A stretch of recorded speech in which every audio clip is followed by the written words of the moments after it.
जब कोई राजा युद्ध करता है तो वो जमीन के लिए करता है। जब कोई सम्राट युद्ध करता है तो वो सत्ता के लिए करता है।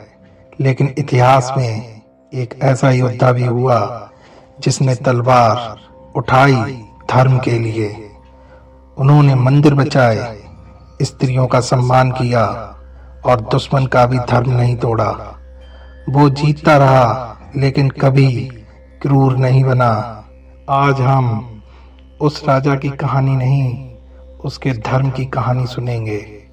एक ऐसा धर्म जो युद्ध में भी मर्यादा नहीं भूलता।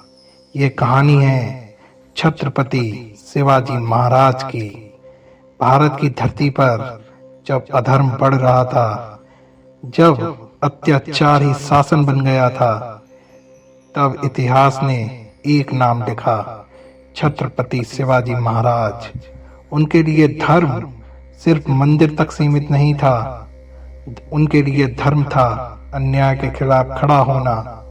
और जब धर्म खतरे में पड़ा तो शिवाजी महाराज ने तलवार उठाई।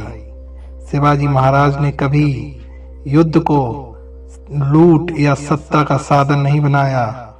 उनकी हर लड़ाई का उद्देश्य था स्वराज और धर्म की रक्षा। यही कारण है उनकी तलवार हमेशा अधर्म के खिलाफ चली।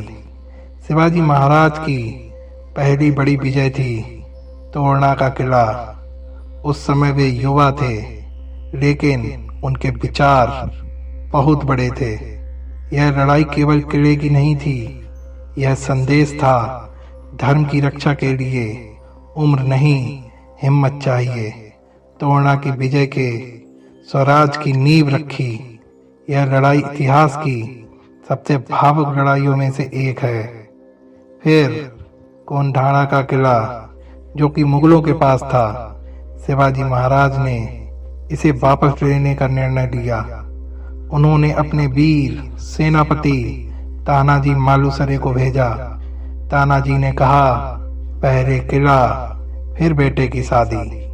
युद्ध भीषण था, उसमें तानाजी वीर गति को प्राप्त हुए। जब शिवाजी महाराज को खबर मिली तो उन्होंने कहा, गढ़ तो जीत लिया पर सिंह चला गया। यह लड़ाई धर्म के लिए बलिदान की मिसाल है। अफजल खान को शिवाजी महाराज को मारने भेजा गया। उसने छल से मिलने का प्रस्ताव रखा। शिवाजी महाराज को ज्ञात था कि अधर्मी से सीधा युद्ध नहीं, बुद्धि से युद्ध करना पड़ता है। जब अफजल खान ने धोखा देने की कोशिश की, शिवाजी महाराज ने बाघ नख से उसका अंत किया। यह लड़ाई सिखाती है, धर्म की रक्षा में रणनीति भी धर्म है। अफजल खान के अंत के बाद प्रतापगढ़ का युद्ध हुआ। मराठा सेना ने अनुशासन और रणनीति से शत्रु को परास्त कर दिया।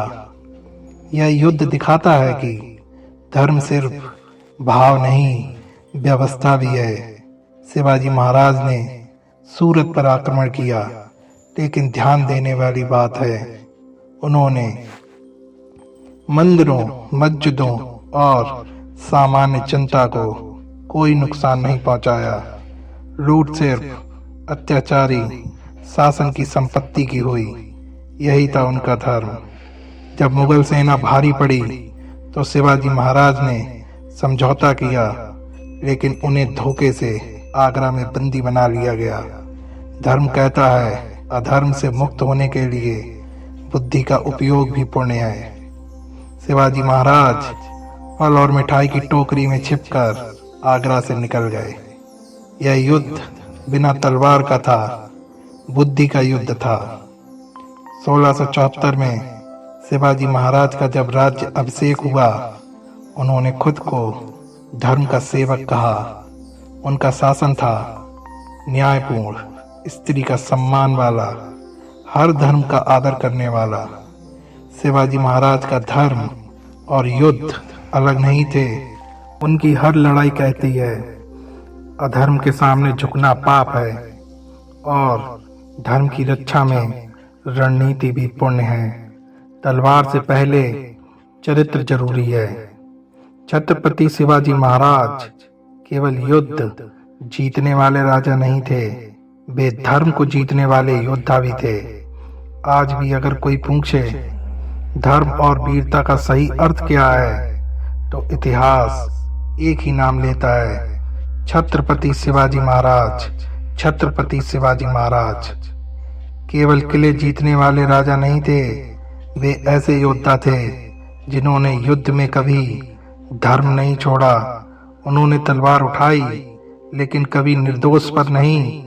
उन्होंने दुश्मन को हराया लेकिन उसके धर्म को नहीं। उनके लिए धर्म का मतलब था न्याय, मर्यादा और प्रजा की रक्षा। यही कारण है शिवाजी महाराज सिर्फ इतिहास के पन्नों में ही नहीं, हर भारतीय के संस्कारों में जीवित है और वो हमारे भारत की शान भी हैं। आज अगर कोई पूछे धर्म के साथ युद्ध कैसे लड़ा जाता है, तो जवाब एक ही है, छत्रपति शिवाजी महाराज, क्योंकि इसके अलावा और कोई उदाहरण नहीं है।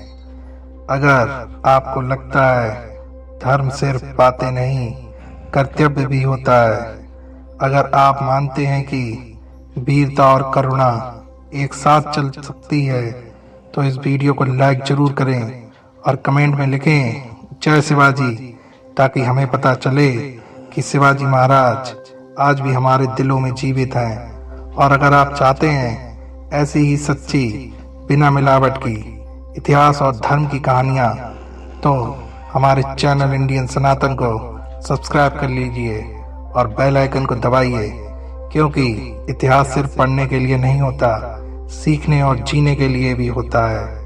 अब आपसे एक सवाल, क्या आज के समय में शिवाजी महाराज जैसे धर्मनिष्ठ नेता की जरूरत है?